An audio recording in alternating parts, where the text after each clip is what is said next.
Crime બ્રાન્ચને મોટી સફળતા મળી છે। સુરતથી આ વિગતો સામે આવી રહી છે।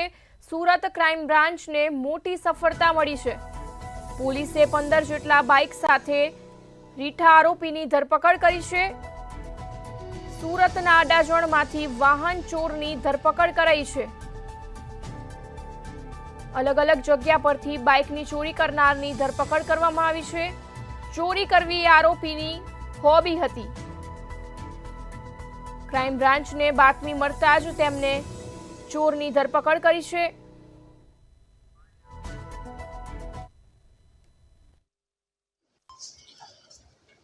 સુરત ક્રાઇમ બ્રાન્ચના police inspector SN Parmar, JG Patel અને પીએસઆઈ સિસોદિયા છેલ્લા ઘણા સમયથી પ્રોપર્ટી ઓફેન્સના શોધાયેલા ગુના શોધવા માટે પ્રયત્ન કરતા હતા। જેમાં મોટરસાઇકલ ચોરીના ગુનાઓ ઉપર એ લોકો વર્કઆઉટ કરતા હતા।